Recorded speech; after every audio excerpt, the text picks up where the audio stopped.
not aware that they too could be practicing such idolatry. Exodus 20:3-6. Huwag kang sasamba sa ibang Diyos maliban sa akin. Huwag kang gagawa ng imahe ng anumang nilalang na nasa langit, nasa lupa, o nasa tubig upang sambahin. Huwag mo silang yoyokoran, isasambahin sapagkat akong si Yahweh na iyong Diyos ay mapanibughuing Diyos. Dito nakikita natin ang ilang mukha ng idolatry. Una, dapat walang ibang Diyos. Ang ibang Diyos, idol. At dapat walang imahe ng ibang Diyos na yon. Idol yon. At dahil ayaw ng Diyos ang imahen, kahit imahen niya mismo o ginawa tungkol sa Kanya o dedicated sa Kanya, idol pa rin yon. Ayaw pa rin ng Panginoon na iba o siya man ay gawa ng mga images.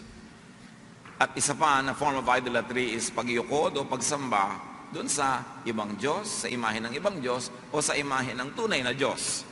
So, very physical yung idolatry na madalas nating napag-uusapan. Ano ang bunga ng mga idolatries? Exodus 20:5-6. Ang kasalanan ng mga magulang, and that is referring to idolatry, ay sinisingil ko sa kanilang mga anak hanggang sa 3 at 4 na salinlahi. Ngunit ipinadarama ko ang aking pag-ibig sa libu-libong salinlahi ng mga umiibig sa akin at tumutupad sa aking kautusan. So may mga salinlahi na idolatros, meron din namang hindi. At magkaiba ang nagiging buhay ng mga tao depending on their attitude towards this issue.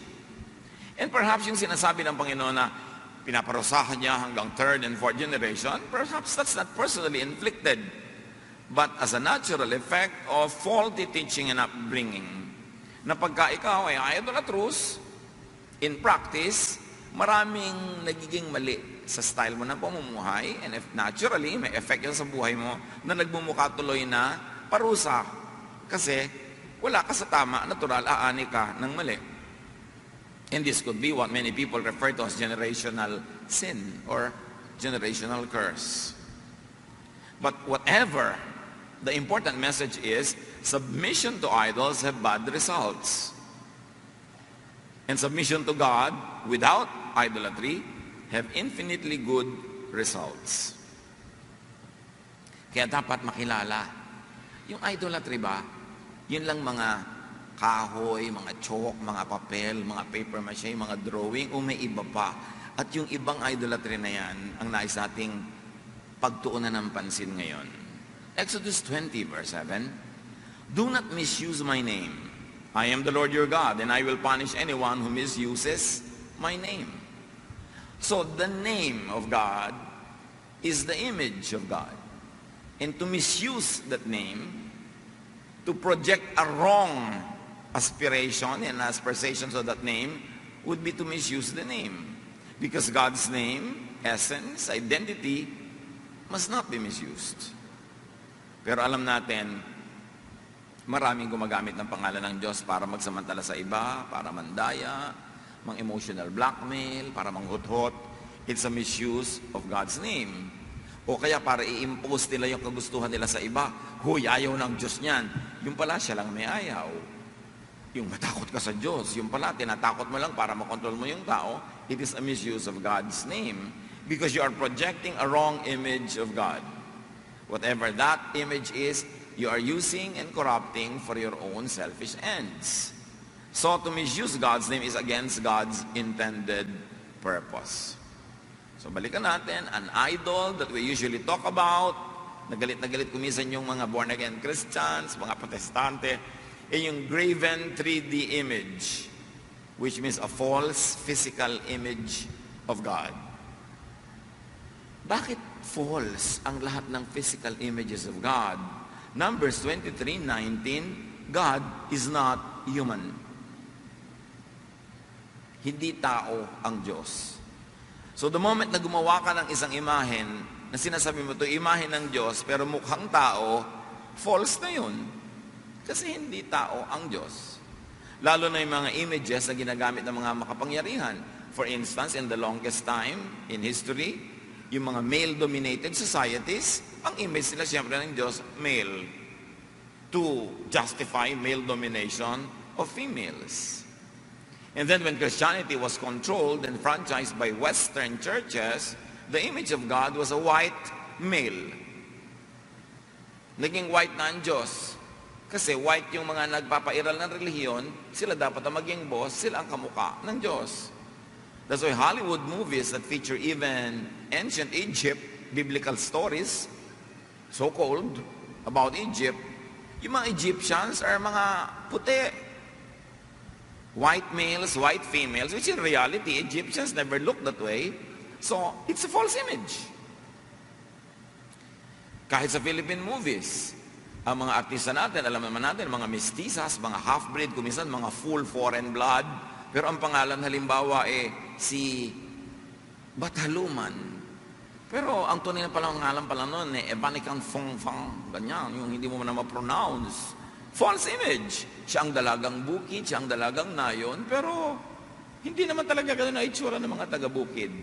Kung magagawa natin ang paggawa ng false image about other people, di lalo naman about God. Kaya, para wala na lang mistake, ayaw ng Diyos ng may image. But, physical idols or idolatry is only one of the easiest to identify and therefore easiest to avoid. Merong mas grabing idolatry. And that is a false notion and teaching about God. In other words, it's idolatry in the mind. Yung idol na nabubuo tungkol sa Diyos, yung false image, nasa isip, kathang isip. It's a misuse of God's name and misuse of God's image.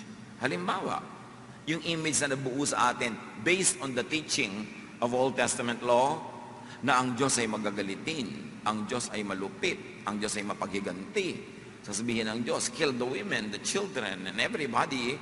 Yung nagkamali ka lang, tutukain ka ng ahas. Yung konting pagkakamali mo, tatamaan ka ng kidlat, mamamatay ka.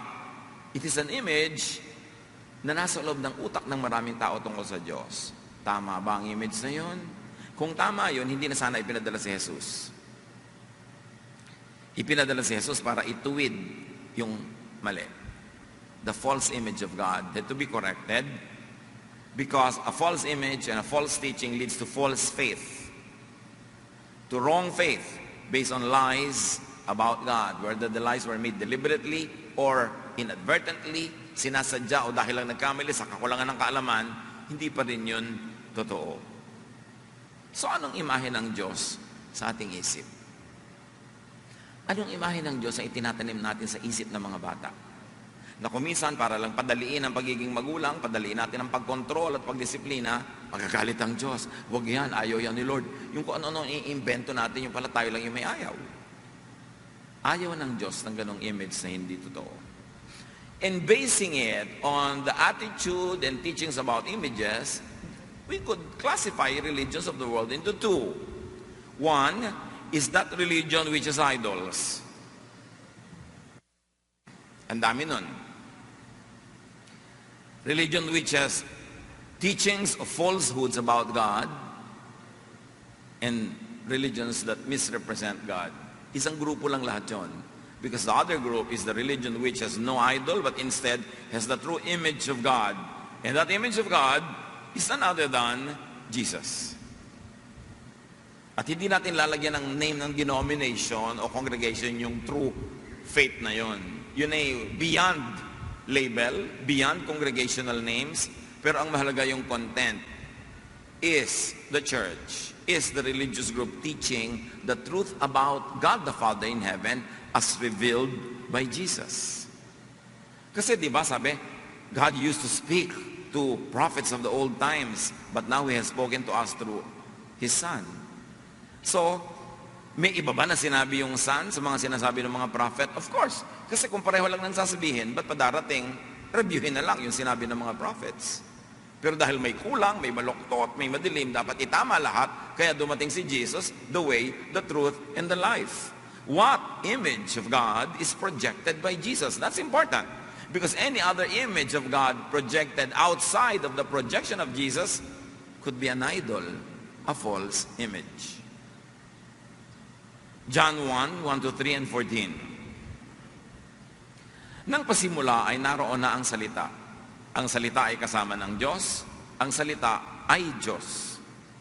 Nilikha ang lahat ng bagay sa pamamagitan niya. Naging tao ang salita at nanirahan sa piling namin. So yung salita pala, si Jesus yun. Sinasabi si Jesus, noon pa nandun na. Lahat ng nilikha dahil sa Kanya, para sa Kanya. At siya ay nagkatawang tao. Yung salita na yun, na wala pang pangalan, nagkaroon ng pangalan ng isilang, naging si Jesus. So yung ganun. Naging tao ang salita at nanirahan sa piling namin. Nakita namin ang kaluwalhati ang tunay na Kanya bilang kaisa-isang anak ng Ama. In other words, before Jesus, wala pang pwedeng ituring na tunay na anak ng Ama. Dumating pa lang si Jesus nang nangyari yon. So Jesus was very unique. Is very unique. At patuloy siya ay puspos ng kagandahang loob at ng katotohanan. Ayun. Anong imahe ni Jesus? Puspos ng kagandahang loob at katotohanan. At iyon ang imahen tungkol sa Ama na ipinapakita ni Jesus. Kasi hindi laging kagandahang loob ang image ng Ama sa lahat ng mga maraming matatandang kaugalian. Ang napoproject pa nga, Diyos na masungit, Diyos na magagalitin, mapaghiganti, Diyos na nagtasanim ng sama ng loob, Diyos na may paborito, may favoritism, itinuwid lahat ni Jesus. Sapagkat ang ipinakita niyang image ng Ama ay puro kagandahang loob, kabaitan, pagmamahal, pagpapatawad, pagtanggap sa tao, pagbibigay ng pahinga, pagbibigay ng kapayapaan. Yun ang tunay na image ng Diyos na hindi na ipakitang mabuti ng mga naunang nagturo, kaya kinailangan si Jesus ay ipadala. Jesus is the unique, true, and complete image of God. Jesus is the unique, true, and complete representation and representative of God. Mahalaga yun. Outside of the image of God that Jesus projects could only be false images, meaning idols. Romans 1:19. Sapagkat ang maaaring malaman tungkol sa Diyos ay maliwanag. Dahil iyon ay pinapahayag sa kanila ng Diyos. And let me add, sa pamamagitan ni Jesus. John 14:9, ang nakakakita sa akin, sabi ni Jesus, ay nakakakita na sa Ama. Bakit mo sinasabing, ipakita mo sa amin ang Ama? Sabi kasi na isang disciple, Lord, ipakita nyo nga po sa amin ang Ama. Sabi ni Jesus, nakikita mo ba ako? Kung nakita mo ko, nakita mo ng Ama. Ang nakakakita sa akin ay nakakakita sa Ama. At hindi ito sa physical look, hindi sa body, hindi sa muka. Dahil hindi naman yun ang itsura nga ng Ama sa langit.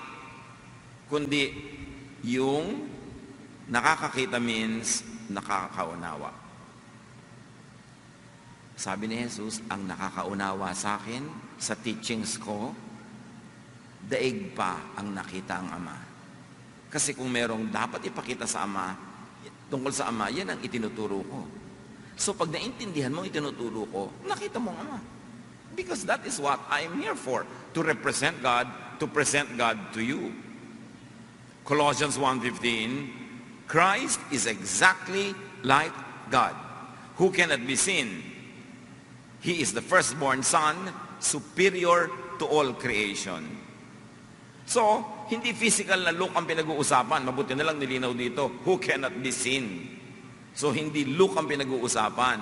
He is exactly like God in spirit, in mind, in thought, at heart. So, ang ipinakita ni Jesus sa pag-ibig, pagpapatawad, pagtanggap, pagmamahal, yun ang tunay na imahen ng Ama sa langit.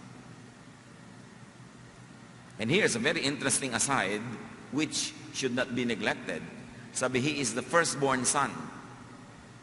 Firstborn. Kauna-unahang anak. Panganay na anak. At pag may firstborn, ibig sabihin may mga kasunod. Jesus made to become Christ is first and unique. At babalikan natin yan kung bakit. But first and foremost, Jesus, His divine nature, His complete representation of God has always been there. It is timeless. Kung gusto niyo tingnan sa past tense, Sabi ng John 1:1, from the beginning, Jesus was already there. And then later on, nagkatawang tao lang. Kaya mga ayaw maniwala na Jesus pre-existed, John 1:1 is very clear. Pero ipagpalagay na hindi pa rin yun clear. Arayo pa rin ang mga tao, si Jesus daw ay hindi naman talaga galing sa langit, isinilang lang basta. Today, sabi sa Psalm 2:7, you are my son because today I have become your father. It's a reference to the kings of Israel, but also a prophetic reference to Jesus, the King of Kings, the true Son of God. So niya, today I have become your father. So kung ayaw mong father na ni Jesus ang Diyos nung una pa, today, naging father niya. And yet, meron pang isang mahalaga. Kung ayaw pa rin ng iba yan, kasi ganyan naman iba-ibang mga doctrine. Sabi nila, si Jesus naman, tawa lang yan. Paano yan magiging Kristo? Paano yan magiging Savior? Paano magiging Messiah? If people don't want to believe that He was Messiah from the beginning, they must believe that after the death and the resurrection of Jesus, He was made the Christ. Acts 2:36, everyone in Israel should then know for certain that God has made Jesus both Lord and Christ, even though you put Him to death on a cross. So kung ayaw nyo pa sa Kanya as Christ before His death and resurrection, wala na kayong magagawa. After the death and resurrection, He was made Christ by the Father. But this is timeless. In the past, ongoing, and very clearly in time after the death and the resurrection. Ano kinalaman niya lahat sa idolatry? Because remember, the ministry of Jesus is to present the true image of God as against the idols and false images of God. It is very important to appreciate that. Jesus was the firstborn. The sacrifice of Jesus was so perfect, the life of Jesus was so perfect, that if considering, and of course this is not our consideration, but considering what other people believe, that He was not divine and Christ from the beginning, after the perfect life and sacrifice, He was made Christ.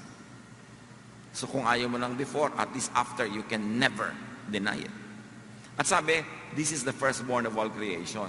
And this is important in understanding the will of the Father in heaven. When Jesus was made Christ, and He was made firstborn of creation, a new spiritual race of humans called children of God, started by Jesus, was started by God with Jesus. Siya ang unang tinawag na anak ng Diyos, firstborn of creation.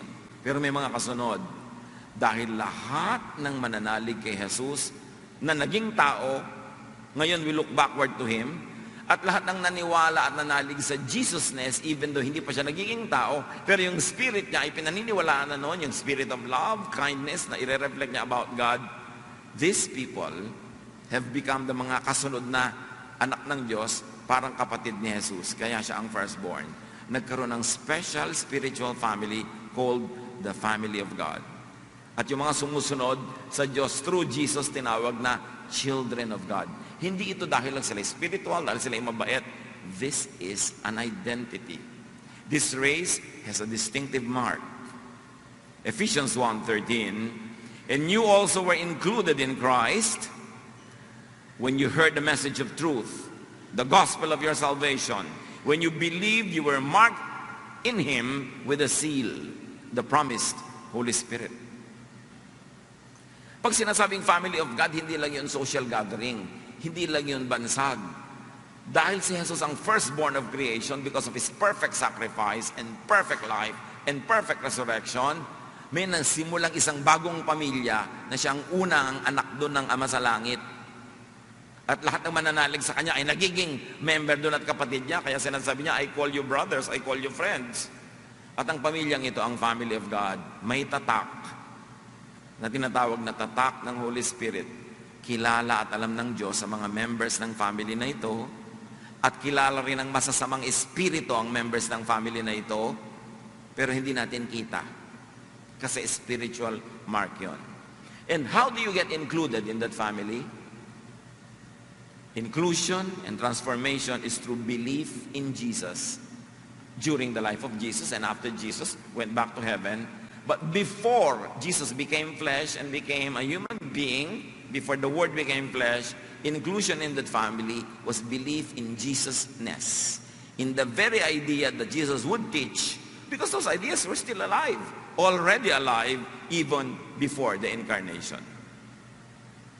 Ilabas niyo ang mga Kleenex niyo kung kayo nag-nosebleed. Dahil hindi talaga ito madaling leksyon, so sundan niyo mabuti. But the important thing is, when you believe in Jesus, when you accept Jesus as Savior and Lord, you become a member of that spiritual family. You get stamped and sealed by the Holy Spirit. God knows kung sino ang may stamp, and the evil spirits also know. That is important. It's an important identity where Jesus is the firstborn among all creation. It's the new creation. Yun ang tinatawag na new creation. Anong image ng Ama na lumalabas doon? Okay, the old system cannot work. Nobody can reach the very high standards of religion and the false image that God has already had to suffer from because of misrepresentation. So God made everything new. We will make a new family, a new spiritual group, and Jesus will be the first one. If He would live perfectly as a human being, if He would sacrifice perfectly, and if He would satisfy all the requirements of salvation for all people, then a new race would start, the family of God. And it is your family if you believe in Jesus, and forever it will be your family, because this is a spiritual and a very special entity. John 1:12-13, yet to all who did receive Him, to those who believed in His name, He gave the right to become children of God. Children born not of natural descent, nor of human decision, or a husband's will, but born of God. So kinaklarify, itong born again na ito, hindi physical birth. It's a spiritual one. Hindi ito nagagawa ng tao, hindi kaya ng tao, Diyos lang nakakagawa nito. At kailan ito nangyayari? Subalit ang lahat ng tumatanggap at sumasampalataya sa Kanya ay binigyan niya ng karapatang maging anak ng Diyos. Hindi yung nagme-member sa ganong church, gumagawa ng ganitong ritual, hindi.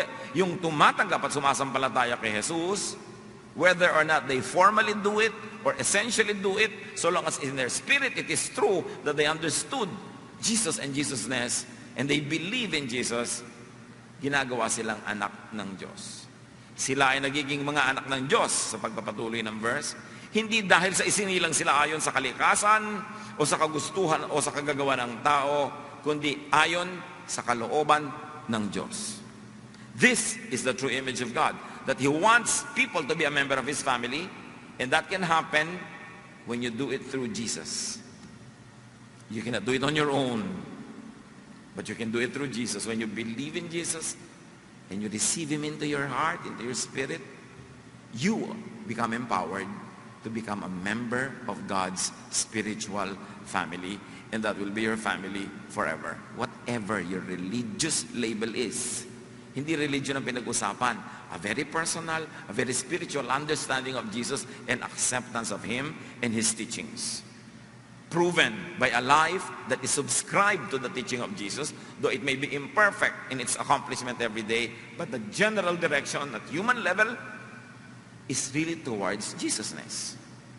Hindi ka na perfect morally nung nasabing na born again ka, naging new creation ka. No, binigyan ka ng bagong citizenship, and that citizenship is in heaven. Binigyan ka ng bagong family, bagong identity, pero hindi ibig sabihin naging superman and superwoman ka na hindi ka na magkakasala, hindi ka na magkakamali. Hindi yun ang ibig sabihin nun. Kasi pag yun ang ginawa mong ibig sabihin, lalo ka lang mabibigo, magpo-frustrate at magpapanggap kasi unachievable. So this religion teaches truth, Jesus, and it teaches the teachings of Jesus, not of the other, meaning not any other person outside of Jesus. Napaka-central ni Jesus sa kwento na to. Dapat natin niyang unawain. John 1:14, kung ulitin natin, naging tao ang salita at nanirahan sa piling namin. Nakita namin ang kaluwalhati ang tunay na Kanya bilang kaisa-isang anak ng Ama. Siya ay puspos ng kagandahang loob at ng katotohanan. Therefore, ganun din ang Ama kasi siya ang representative. This is the true image of God. An image outside of it, an image that contradicts it, is a false image. And to subscribe to that idea is idolatrous. So may idolatry na physical, may idolatry na mental. Mas grabe yung mental. Kaya dapat maintindihan. John 14:6, sumagot si Jesus, ako ang daan, ang katotohanan, at ang buhay. Walang makapupunta sa Ama ko, hindi sa pamamagitan ko. Walang magiging miyembro ng family of God kung hindi dadaan sa akin. At paano dadaan? When you believe in me, when you receive me into your life, when you know, believe in my teachings and subscribe to it, you become a member of that family of which Jesus is the firstborn. 2 Corinthians 5:17. So if anyone is in Christ, there is a new creation. Everything old has passed away, so everything has become new. The other versions, na medyo sexist, if anyone is in Christ, he is a new creation. The old is gone, the new has come. Sabi niyo ba, okay naman na, born again ka na? Bakit hindi mo pa rin matalo yung smoking mo? Okay naman na, born again ka pa, bakit tumitingin ka pa sa maganda? O born again ka na, bakit naiinis ka pa? Born again ka na, tapos depressed ka? Walang nade-depressed na Christian. Ito yung mga pantasya. Nakaka-oppress. Hindi yun ang ibig sabihin ng born again. Born again does not mean you have become morally perfect according to the law and therefore you are able to follow all the laws of Moses.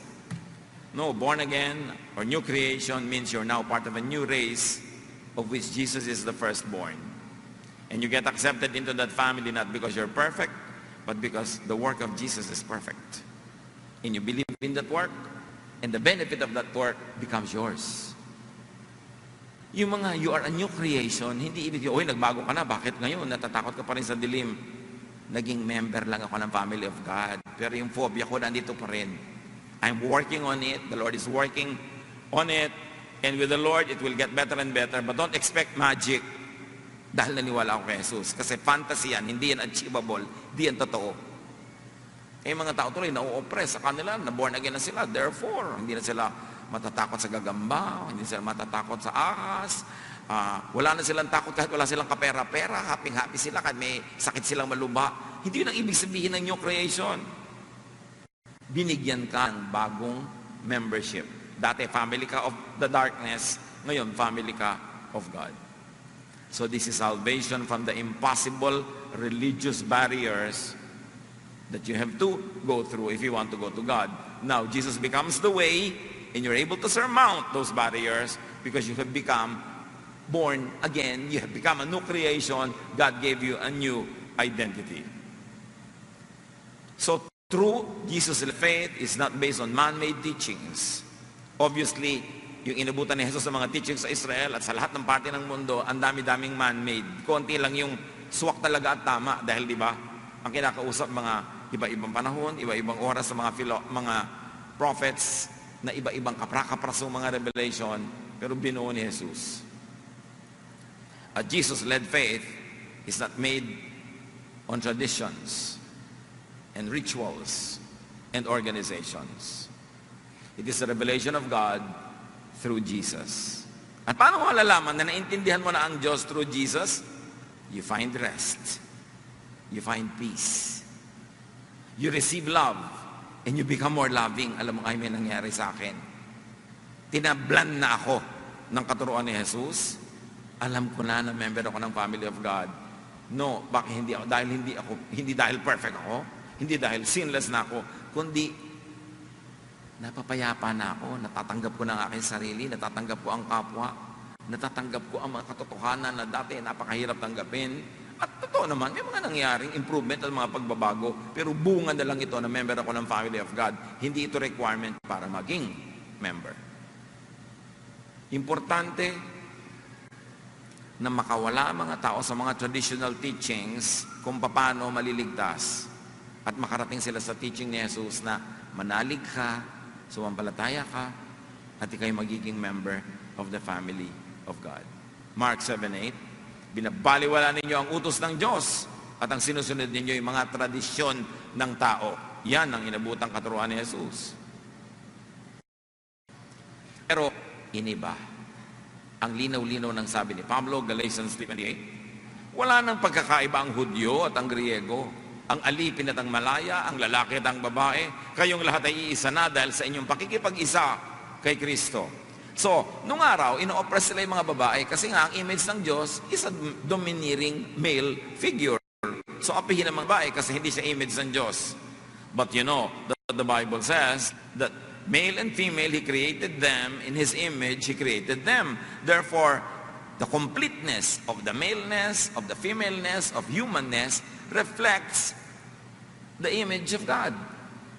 Pero hindi mo pwedeng gawin ang God na babae lang o lalaki lang kasi kulang yon. X or Y chromosomes lang yon. Hindi siya kompleto. So, mali yung mga representation. At dahil doon, ang misrepresentation sa Diyos Israel lang ang mahal niya, Israel lang ang paborito niya. Therefore, iba ang Hudyo sa Gentile. Paborito ang Jew, ang Gentile hindi. Itapo ng mga Gentile. Mahalin ng mga Jew. Pero sabi ni Pablo, wala nang ganon-ganon. Ipinakita na nga natin ni Jesus ang tunay na image of God. Walang Hudyo-Hudyo, Griego. Walang slave or free. Walang lalaki o babae. Lahat ng tao, pantay-pantay sa tingin ng Diyos. That is the true image of God that Jesus brought unto understanding. Kasi misunderstood ang Diyos Siya ang naging excuse ng lahat ng oppression. Oppression, lahat ng pang-aagaw ng lupa, pang-aagaw ng mga kayamanan, pang-aapi sa mga weak. Diyos ang may gusto. Yun ang turo nila. Kaya itinuro ni Jesus yung tunay na image of God. And very clearly, because Jesus democratized heaven, kahit sinong mananalig, hindi binigyan ng religious label or religious requirement. Because of that, salvation cannot be had by joining an organization. It was clear. By being a Jew or a Protestant or a Catholic, walang ganon. Personal na pananalig mo yan kay Jesus. Salvation is personal. And salvation is in being made a new creation through Jesus. Becoming a member of the family of God. Becoming a child of God through Jesus. Ngayon, pagbabalik tayo sa idolatry, maraming forms of idolatry. A religious organization could also be an idol, a misrepresentation of God, and an instrument of deception. Pag mali ang pananaw at turo tungkol kay Jesus, idol yon. Lahat babagsak o tatayo kung ano ang paniniwala at turuan tungkol kay Jesus. Everything will rise or fall depending on the stand about Jesus. Hindi naman mahirap maintindihan ng Diyos kasi nga ipinakilala na ni Jesus. Invisible ang Diyos, naging visible through the works of Jesus. Colossians 2:9-10.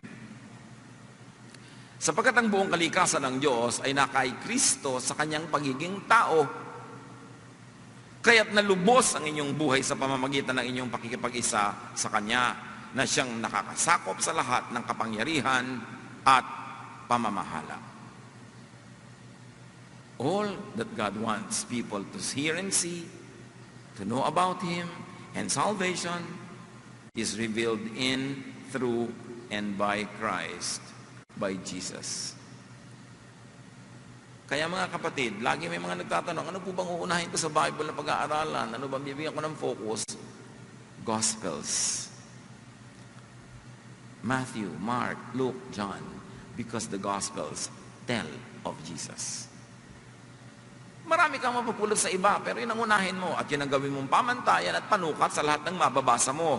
Kasi maraming katuruan before the Gospels, after the Gospels, na mayroong contradiction sa mga katuruan ni Jesus. Pag pinag-aralan mong mabuti, kaya nga maraming sekta, maraming Kristiyano, maraming doktrina. Kasi yung iba kung kani-kanino tumatayo, meron kayong pipiliing tayuan, meron kayong paniniwalaan, may susundan, si Jesus na. Mahirap pa bang maisip yun?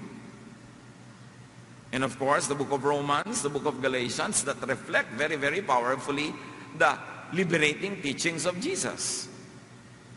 Pero kung halimbawa, ang ituturo mo pa, uubusin mo yung isang taon mo, kaaral ng Leviticus, bawal kumain ng dinugan, bawal ang ganitong buhok, bawal ang ganitong tato, bawal ang ganito, puro bawal yun. Samantalang pagdating ni Jesus, ang dami ng bawal na yun na kinancel na niya.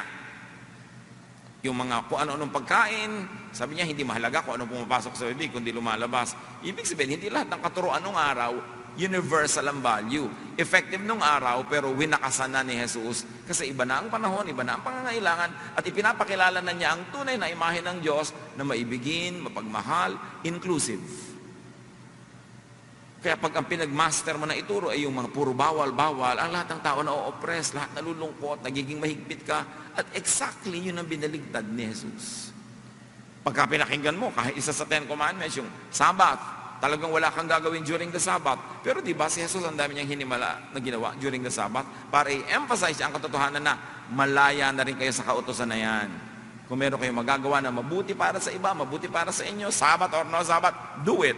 Sabi niya, Sabbath was made for man, not man for the Sabbath. O pipili ka, magsasabat ka o susunod ka kay Jesus, alin na magpapalaya sa iyo. Kaya sabi ko, ipako ninyo ang inyong paningin kay Jesus, sa Kanya kayo tumayo, dahil sa Kanya tayo magkakaroon ng kalayaan, at sa Kanya tayo magkakaroon ng membership sa family of God. Importanteng clear yun. Marami tayong matututunan sa Old Testament, sa New Testament, helpful, useful, pero salain nyo sa katuruan ni Jesus. Yung hindi nalalampas, katulad ganong Sabbath, katulad ng mga pagkain, katulad na kung ano-ano pa, charge it to history and obey Jesus. Jesus was sent by God to set us free from the needless regulations that oppressed people for the longest time. Importante ang pagkaunawa kay Jesus bilang Savior. Siya niya tayo sinave, hindi lang sa burning hell. Sinave niya tayo sa pagkahirap-hirap ng mga regulasyon na imposible namang masunod. So to review, an idol could be physical, made by hands, a misrepresentation of God, but much more dangerously, an idol could be an idea, a doctrine, a theology, which is a greater misrepresentation of God. Ano ba yung galit sa'yo ang Diyos, di ka papatawarin ng Diyos, mahigpit ang Diyos, na may misrepresent ang kanyang kabutihan. Christianity, Jesusness is all about repentance, turning from sin to holiness, which could be translated as turning from idols, the false images of God, to God, the real God represented by Jesus. The gospel of Jesus is a condemnation of all human religious fancy and imagination outside of the truth about God revealed through Jesus. Napaka-importante na iniisip ang ganitong nakaka-nosebleed na mga topic because it sets the whole foundation of your spirituality. And it sets you free from all the boundaries created by tradition, by misinformation, sometimes by very, very good intention, but misguided doctrine. Sobra ang pagpapahalaga ng mga tao nun sa mga laws. Yun ang kinalag ni Jesus. Sabi niya, puro kayo kautusan, puro kayo mga laws. Hebrews 10:1-4. Ang kautusan ay anino lamang at hindi lubos na naglalarawan ng mabubuting bagay na darating. Huwag kayong maniwala lagi at sumunod at magpaalipin sa anino. Clue lang yan. Basic guide. Pero hindi talagang dapat ka na magpaalipin kasi hirap na hirap ka pa. At wala nang sense, sunod ka pa ng sunod. Sabi, ang mga kautusan, hindi ito nagpapabanal sa mga lumalapit sa Diyos sa pamamagitan ng mga handog na iniaalay taon-taon. Kung napatawad na mga lumalapit sa Diyos sa pamamagitan ng ganung mga handog, wala na silang aalalahanin pa tungkol sa kanilang mga kasalanan at hindi na sila kailangang mag-alay pang muli. Anong image ng Diyos ang itinutuwid dito sa Hebrews? Image ng Diyos sa kailangan lagi kang mag-alay ng mga baka, mga tupa, mga ibon, kakatayin mo, papatuluin mo ang kanilang dugo dahil ang Diyos ay kailangan lagi ka nag-aalay sa mga kasalanan. Sabi ng Hebrews, kung nakakapagpatawad ng pag-aalay, ba't yung inuulit taon-taon? Di ibig sabihin, hindi yan effective na matagal o hindi effective at all. Sabi yung kaaalay niyo, yung kabibigyan niyo ng mga hayop na yan at makulunong inaalay niyo sa Diyos. Ginagawa lang yan, lalo niyang ine-emphasize sa pagiging makasalanan nyo. Lalo lang kayo naging guilty, lalo kayo na-oppress. Lalo kayo naghihirap kasi hindi naman lagi affordable yung mga offering na yan. In other words, yung false image of God reflected by the people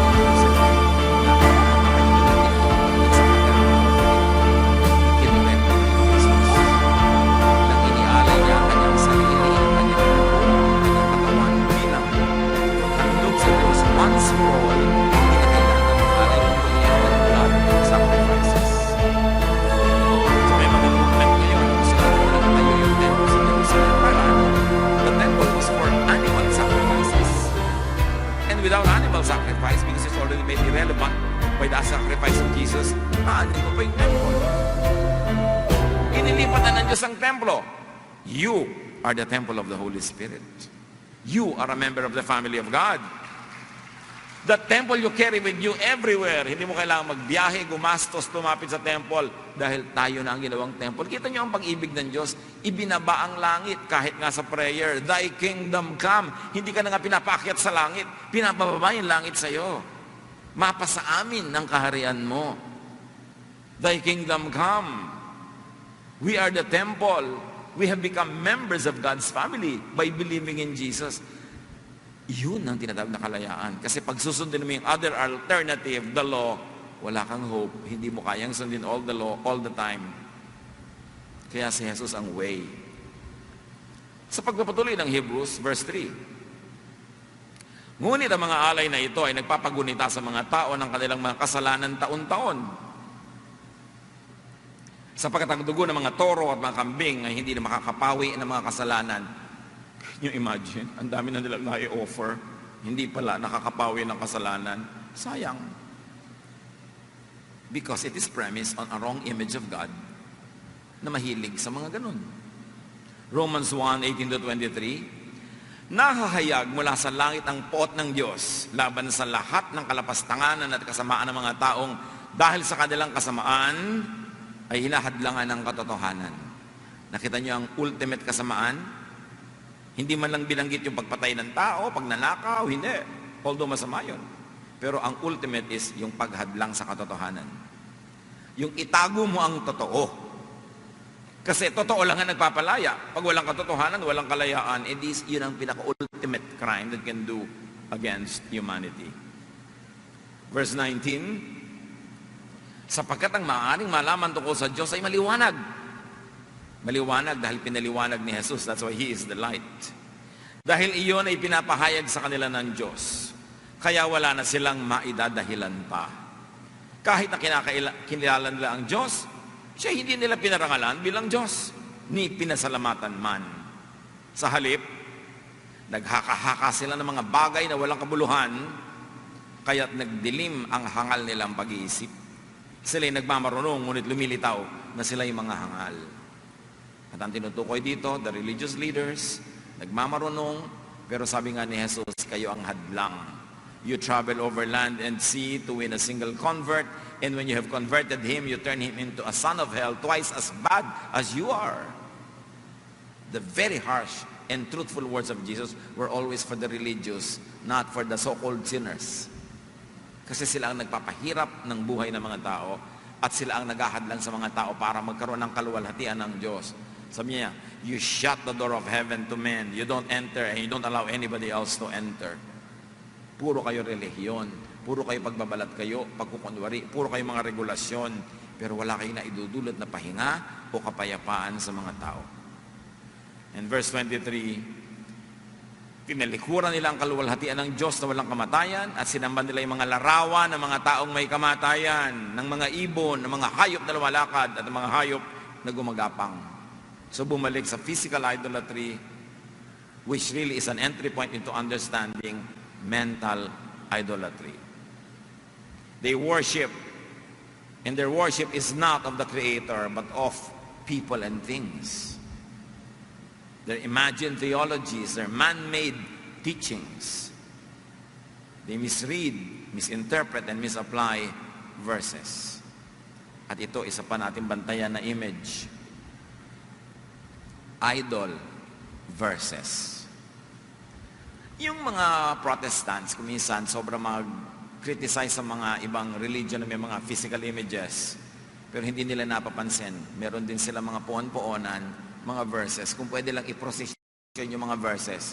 And what verses? When they are misread, misinterpreted, and misapplied, they become idols. Yung ibabato mo yung verse para ka manakit, para ka magparonggit, para ka manghusga, that's already a misuse of the verses. It becomes idolatry. Complex. It's not always easy to grasp. But nevertheless, we have to struggle to make an understanding of it. In the time of Jesus, the challenge was to identify, screen, and separate God from Old Testament idolatry, Old Testament teachings and practices. Panahon ni Jesus, napakalaking challenge na ihiwalay mo yung tunay na Diyos sa napakaraming maling images ng Diyos na nakasanayan na nilang tanggapin at sambahin. That was a challenge. But Jesus did it. Kaya nga siya pinatay.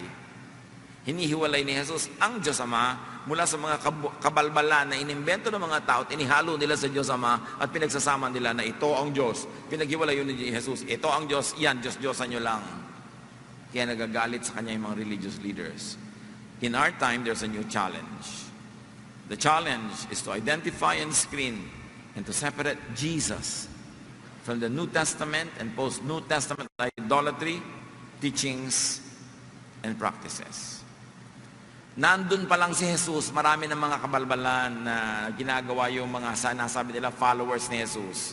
At lalong-lalo naman when Jesus went back to God, yung mga natira sa church, ang dami rin nilang idinagdag na mga teaching na naman nila.